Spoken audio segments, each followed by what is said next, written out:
Hi, my name is Robert Sipp, and I'm the Executive Director of the Red River Watershed Management Board.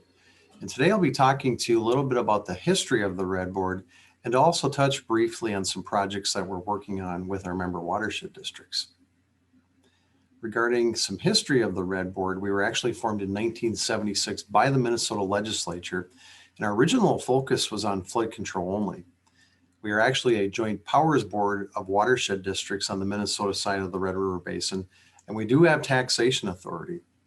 And in 1991, there were some legislative adjustments, and that allowed the Red Board to change its name from the Lower Red Board to the Red River Watershed Management Board.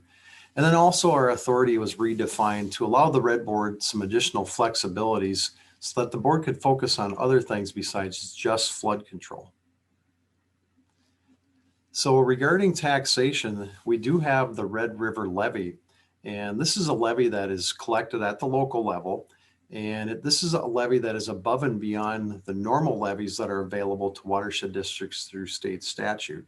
So again, this is just for member watershed districts in the Red River Basin of Minnesota.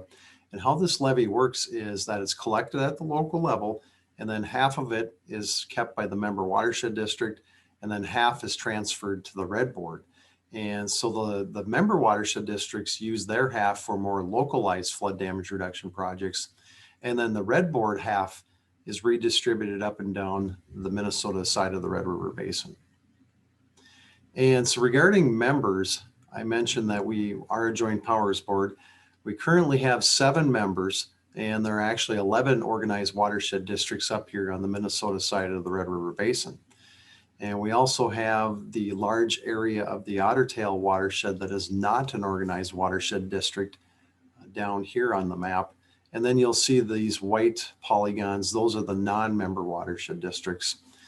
And then we have 21 counties within our jurisdictional boundary, and then not to mention several cities and townships. So quite a few local units of government that we end up working with. And I should mention too that regarding our levy right now, we are set at 75%, and we've been set at 75% here, I believe, 5 out of the last 7 years. And so we're probably one of the few local units of government that actually can offer a tax deduction. Regarding our mission, again, it's primarily focused on flood control.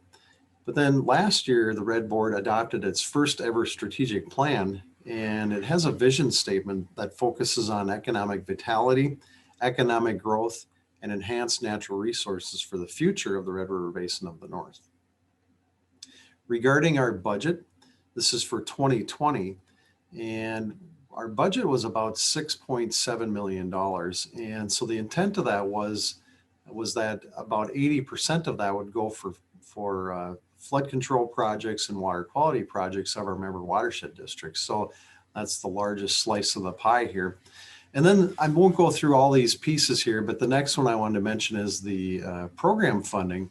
And so we have 4 programs that we fund on a yearly basis, and we do provide some funding to the Red River Basin Commission, the Red River Retention Authority, and then we fund annually the United States Geological Survey for stream flow monitoring.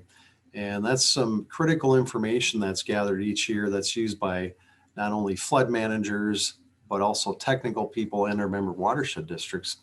And then the other program that we help fund is the River Watch program, which is an educational program for high school students. So I would guess that some of your kids have actually gone through that program.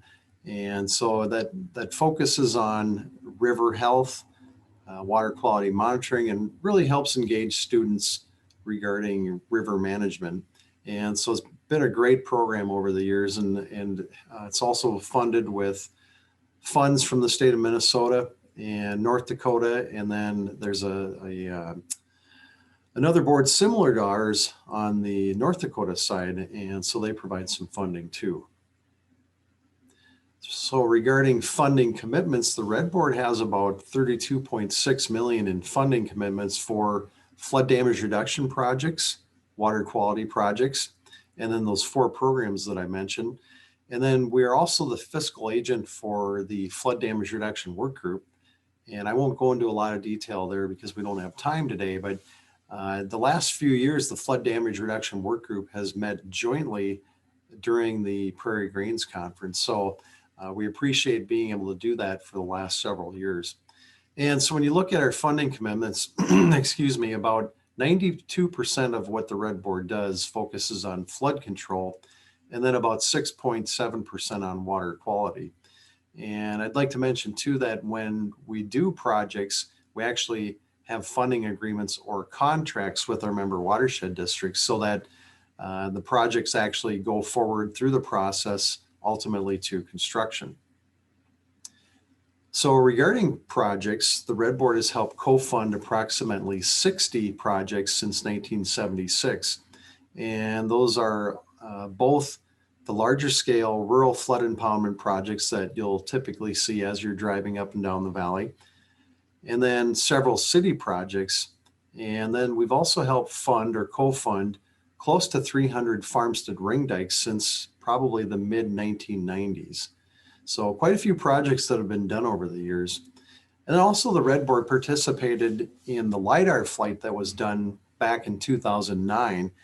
And so that flight's getting to be a bit dated, and we're actually looking at potentially reflying again the Minnesota portion of the Red River Basin. And so I know that data is used by technical folks, our member watershed districts, drainage authorities, local state agencies, and so forth, and then also tiling and drainage contractors. So some pretty good information that the Red Board helped fund, and I believe that was about a $5 to $6 million project originally. And again, I believe we allocated about $600,000 towards that. And then water quality, unfortunately, I don't have a lot of time to talk about water quality here today, but the Red Board does have a fairly new program that was just adopted in March of this year.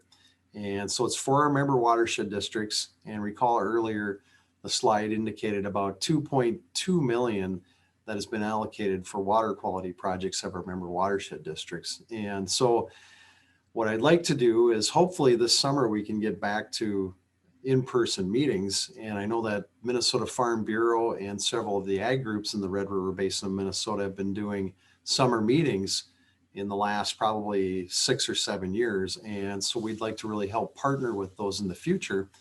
And we'd like to be at those meetings to be able to provide more information about the Red Board, what we do, how our levy works, how the taxation works, and just to be able to interact with farmers and landowners. And so just a couple slides here on some projects. This is a project that is actually being built right now. It's the Black River Flood Impoundment, and this is a larger scale project about 8 miles southwest of the city of Thief River Falls. And once I'm done talking here today, Nate Dalager of HDR Engineering is going to provide, I believe, some drone footage, and he has a couple of presentations that he'll be sharing on some projects. And this is one of the projects. So this was just a borrow area that was being excavated for construction. And so I was able to be out there in early November. And then I talked about city projects. So, excuse me, this goes back a few years, but the Red Board was one of the co-funders of a floodway around the city of Warren. And so you can see this floodway here, and this is actually looking west. This was actually in April of 2019, and you'll see there's water in this channel. And so it's doing its job protecting the city, not only urban areas and homes, but also agribusinesses and then just other businesses on Main Street. So really good project. It's doing its job. It's functioning properly and good to see during a time of flooding. And I talked a little bit about leveraging. And so recall that the Red Board has about 29.9 million committed for flood damage reduction projects. There's actually quite a bit of match from local and state sources, and that match is just over 49 million. And then our member watershed districts have or will be applying for about another 51.4 million through the state of Minnesota through the flood hazard mitigation program. So there's some pretty good leveraging going on, and this is a good thing for taxpayers and landowners up here. And when we can leverage those dollars, we can really get more bang for our buck. And so this was back in April of 2019. I actually had the opportunity to fly with one of my board managers who's a pilot, And that day we flew from the city of Thief River Falls over to Warren and then over to the Red River. And we flew up north to Oslo and Drayton and then back down to Grand Forks, East Grand Forks, and over to the city of Crookston, and then ultimately back to Thief River Falls. And this was one of those farmstead ring dikes that I talked about. And as a reminder, we've helped fund close to 300 of those. So this project is holding up, it's doing its job. This water that's pulled up is probably just meltwater from within the dike or the berm itself. So good to see that this one's doing its job in a sea of water. And then this here is the Red River itself kind of meandering through the flood channel here. And the pilot that day said that about 10 to 12 days before the date of April 16th, he said that there was water as far as you could see in any direction. So quite a bit of water. We still have a lot of work to do with our member watershed districts to help alleviate flooding and to mitigate flooding. But when you have severe rainfall events and then high levels of snowfall, it's pretty difficult to manage all those impacts. But nonetheless, we'll continue to work with our member watershed districts on all these projects and activities. I also had an opportunity that same year to go up to the Rosa River watershed area. And that fall, they had well over 14 inches of rain. And this was actually a soybean or wheat field. And as you all know, there was some pretty devastating flooding in the Red River Basin of Minnesota that year. And I know a lot of farmers, unfortunately, did not turn a wheel and did not harvest anything that year. And we surely don't want to see that happen anytime soon. This is just another one of those farmstead ring dikes doing its job here again. And you'll see a pickup here. And so the farmer here, in this case, had to take a canoe or a small boat from point A to point B. And we're glad that we can do projects like this, but we just don't want to see this kind of flooding. And then also in the fall of 2019, for those folks that could harvest, it was a major challenge. And I've helped with sugar beet harvest for several years north of Ada here. And we spent a lot of time being stuck not only with the beet lifter, but also with the beet cart here, bobcat there, skid loader, and then just pulling trucks. And so we'll continue to work with our member districts on these projects to help mitigate some of these impacts and to alleviate them. And with that, I wanted to just say thank you to our partners and stakeholders. We are definitely aware and cognizant of the fact that farmers and landowners pay the tax that not only keep our lights on, but that help pay for the projects that we're doing up and down the Minnesota side of the Red River Basin. And then also the ag groups, we're really thankful to be working closely with the ag groups up here in the basin. And then just a whole host of other partners and stakeholders. And I know I'm probably forgetting somebody, but nonetheless, we want to thank all those partners and recognize them. And then here's some contact information. And I will be monitoring the chat box here this afternoon. And then I guess now I would turn it over to Nate Dalager. Thank you. Hello. I'm going to provide you with an update of Red Lake Watershed construction activities and other events going on in the district in 2020. My name is Nate Dalager. I'm a water resource engineer out of Thief River Falls, and I've spent my career working on water resource projects such as drainage, bridges, impoundments, and other infrastructure in the Red River Basin. Before I get this presentation going, I'm going to give special credit to TRF Radio for some of the video content, the Red Lake Watershed District, Houston Engineering, and RJ Zavril Construction. Some of the activities that the watershed has worked on in recent past are called impoundments, where they're storing water to prevent flood damages downstream. And as you can see, this was as recent as 2019. There was a lot of water being stored, held off of farmland and out of drainage systems until the downstream systems could handle the flood water. One of the active and ongoing projects under construction right now is the Black River Impoundment, southwest of Thief River Falls a few miles.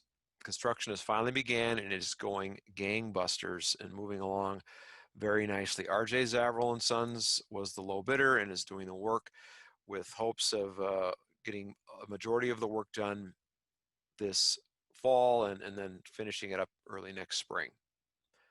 holds over 4,000 acre-feet of gated floodwater, which then can be held out of the downstream receiving Black River and the Red Lake River, etc., all the way down to the Red River in terms of progress towards flood damage reduction in the basin. The project is funded in part by the Red River Watershed Management Board, as well as the Red Lake Watershed District and a water management district that has also been set up. I'm going to watch a video now that shows some of the active construction that's going on.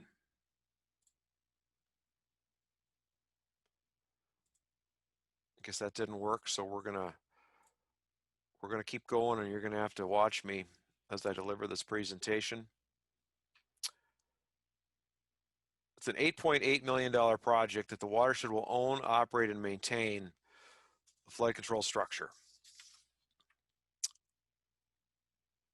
That includes land acquisition and construction, permitting, engineering, and all that goes into that. Project permits were received from the Army Corps of Engineers, the Wetland Conservation Act, Minnesota DNR, as others. And one of the neat features of this project is they've established a wetland bank within the facility that gives approximately 56 credits for future projects, as well as some of the impacts from this project itself. Some of the goals of the watershed are to retain water within the district to keep it out of all the systems as part of an overall larger goal regionally at the Red River. And the Black River helps the watershed move in that direction. And you can see how they're doing this work. They've got borrow pits that they've set up here with off-road trucks that are being dumped into by the backhoe. And then those trucks are moving that material along the alignment of the embankment. And you can see how many pieces of equipment are active. There was as many as 30 pieces of equipment, and there may still be on, this is about December 5th, still actively working out there, and probably will get to the new year.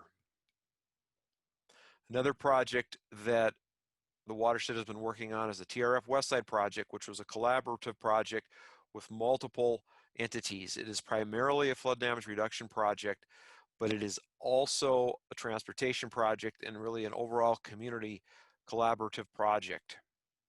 The goals were to address drainage issues within the County Ditch 70 system, but also to provide 100-year flood protection for the entire west side of Thief River Falls, to plan for future development, and to protect the Digi-Key and Articat industrial area from future flooding.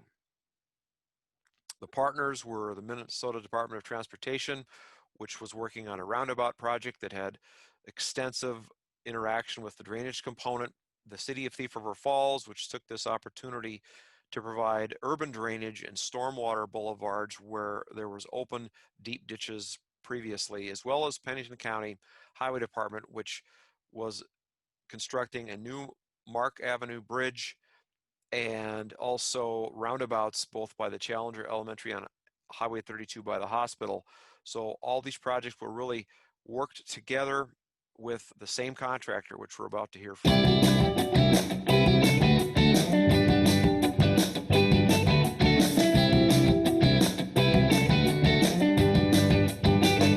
Nelson from Thief River Falls Radio with another edition of Community Grant. Today we're going to find out all about the Thief River Falls area construction projects going on with Dave Zavril from RJ Zavril and Sons Construction.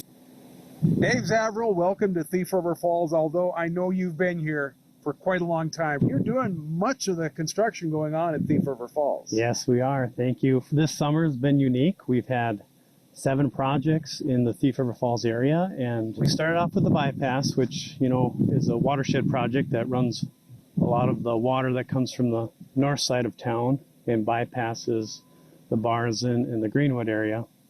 And now it's able to take it around town, which limits the local flooding in those ditch areas. We have a couple priorities, like one right behind us with this Challenger school that we're trying to get open before school starts. So we do have the crews here, and we're going to stay around. We're going to keep putting this product down and get these streets open.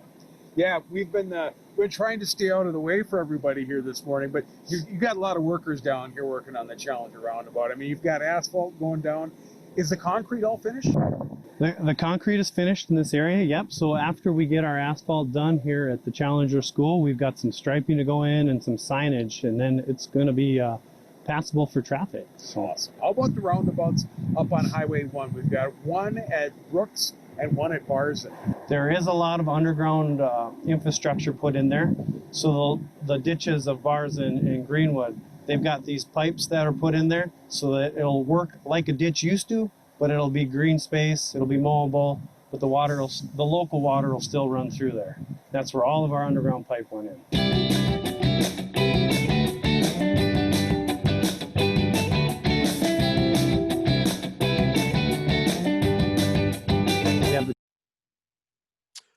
And believe it or not, we also have the project as evaluated by the engineer of the project, yours truly. So we'll take a look at what TRF Radio has for us on this video as well.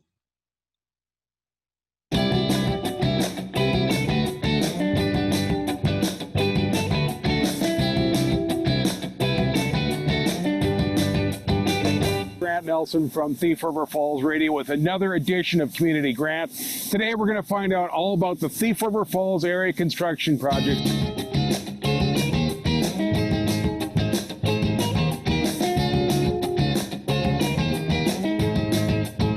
Nate Dalager with HDR Engineering. Welcome, Nate. Thanks for having me, and it's a pleasure to talk about the project. Let's talk about the significance of this project. This is about $20 million worth of construction that occurred in 2020, this summer, around and near Thief River Falls, involving about 5 different agencies: Pennington County Highway Department, the Minnesota Department of Transportation, the City of Thief River Falls, the Red Lake Watershed, all piled together to work on this project. And if we weren't able to work collaboratively on the funding, on the permitting, and really on the construction, because the same contractor got most of the work, we would have seen a substantially greater cost, and likely maybe wouldn't have seen all the components because of the cost savings and the efficiencies that we saw with that just huge project that was coordinated this summer. It was really a feat of coordination and cooperation. We probably had 50 different utility impacts. We had a railroad we went under. We actually bored under Highway 32 there.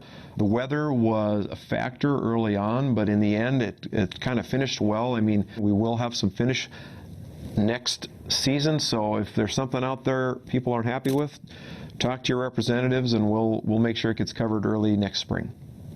Probably the prettiest of all the projects that I've seen so far is the outlet that goes from Highway 32 to the Red Lake River. There was an old ditch that came into the northwest corner of Thief River Falls called County Jet 70. And if you saw every 2 or 3 inches of rain, water would come into town on the west side, and Hubert's would be flooded, Petrol Pumper, all those ditches would be backed up, and we were really just a 2 or 3 inch rainfall away from a major flood that would have even affected Digi-Key, their new building, Articat, that whole west side. So the project was conceived to take that water and move it all the way around the west side, south of town, to the Highway 32 outlet, as you just described. And there was some erosion going on, and trees and shrubs, and the whole thing was just kind of hidden there from the highway. But in reality, that channel was eroding. It dropped 17 feet to the river from Highway 32. And what we did then is we had to come in and design an outlet that was not only practical and functional, but we felt aesthetically should capitalize on kind of the purpose of what we were doing, that people could remember for a long time what this project meant to the community.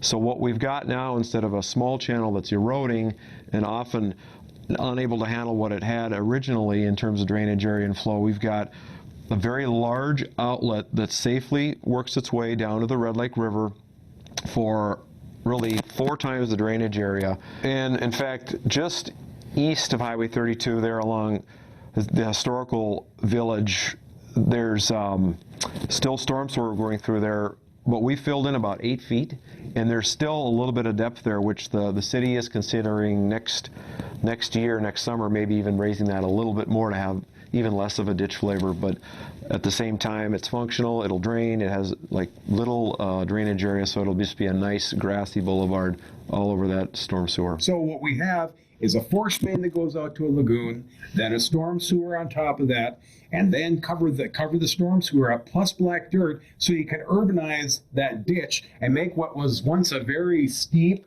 deep ditch into something that it's mowable now. We've got our infrastructure in, we've got the urbanization done, we've got Thief River Falls protected from floodwaters coming in from the north. Now we go on to roundabouts and keep people safe on the roads. Talk a little bit about roundabouts and the increased safety that we have as a result of roundabouts instead of the old-time four-way intersections. I think we all experienced the Pennington Avenue roundabout that went in a few years ago where the underpass is, and I know there was some uncertainty at first and probably a few fender benders that occurred, but over time this community has adapted to that kind of traffic flow, and I know I've been stuck on Highway 1 before trying to get across to the Ralph coming from the south going north, and when Digi-Key and Articat let out of work, it's just kind of chaos. You look at the hospital and the high speeds to the south of town, and that roundabout now gives us some really measured, balanced traffic control that kind of spreads and meters everything out. And now you can go to Challenger, you can cross over to the hospital. I mean, I think a person would be a fool to say roundabouts are a bad thing, because they really revolutionized the movement of traffic in this community and really sped everybody up in the process. We talk a lot about the safety of different things. One of the least safe maneuvers is a left turn. And with the roundabouts, you're eliminating left-hand turns, your right-hand turn all the time. And even coming out of Challenger Elementary School now, it's a right-hand turn. And I think that is going to really lend to the safety of the general public. Absolutely. I've had 4 kids go through the Challenger system, and it was always just chaos, especially to try to get out and maybe take a south turn there on the mornings, weekday mornings. But now with that roundabout, people finally figured out how to navigate that. And with this bridge now, that'll completely provide an outlet at that particular roundabout that'll be safe. And I just can't wait to use it. What is that bridge going to mean as far as, can you tell us what it's going to mean as far as traffic flows? I mean, how is that going to change Thief River Falls and the way that we move around? I think it will revolutionize, but at the same time, people will become accustomed to it. And these things are thought through. The city, their engineers, their leaders, the Public Works Department there, MnDOT for that matter, the Pennington County Highway, they consider all these factors in terms of these designs, these new bridges, these routes, and really they are designed as coordinated systems, and in the end, it makes for a better, safer community. Nate Dalager from HDR Engineering. Nate, I think a very successful project. Thank you very much. You're welcome. Thank you. And I'm Grant Nelson with another edition of Community Grant for Thief River Falls Radio.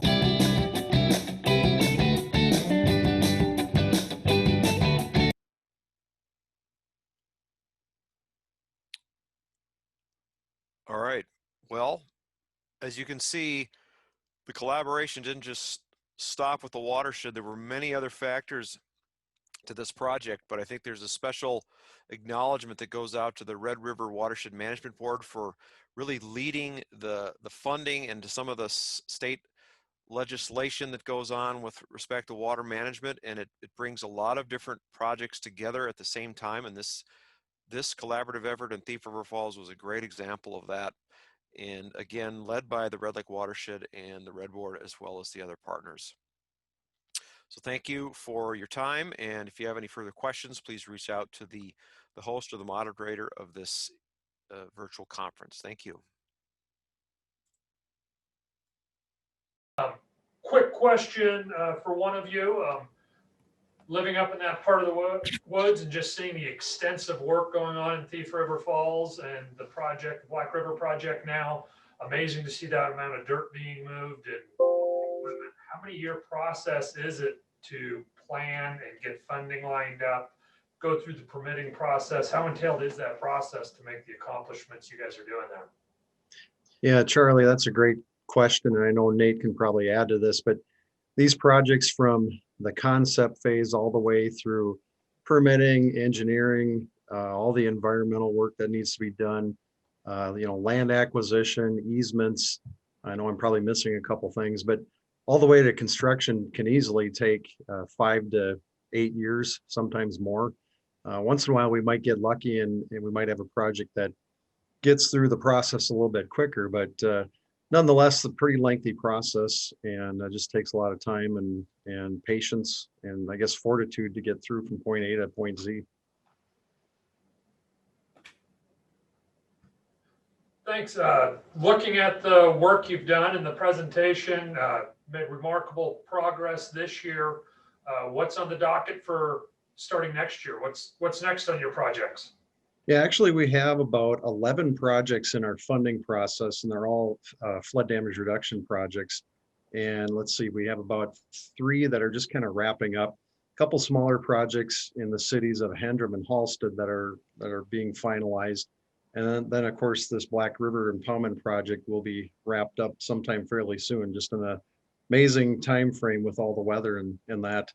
But nonetheless, we have a few projects coming up. Up in the Roseau River Watershed District, there's a couple projects. We have a few projects down in the Wild Rice Watershed District, and then a project or 2 down in the Boise Sioux Watershed District. So a lot of activity in all of our member districts. And then we also have a water quality program that I briefly mentioned. We do have 11 projects that are just kind of starting or commencing in that program. And there's kind of a wide variety of projects there. And the program's new, and so really we're just getting off the ground with that, and we're really hoping to share a lot more information about the types of projects that are being done and the progress that's being made. So quite a bit going on, and we're just gearing up for the legislative session too for 2021. And kind of on a 2020 bonding note, we did finally hear that with the bonding bill that was passed, we will have some dollars coming up to the Red River Basin shortly. And so there's some funding going to the cities of Breckenridge and then Moorhead for flood control. And then also some money going to the Roseau River Watershed District for the Roseau Lake Bottom project. And then there's an undesignated amount yet to be determined that'll go towards some of our other projects here in the Red River Basin. So lots of activity going on, Charlie. Perfect. Do we have any other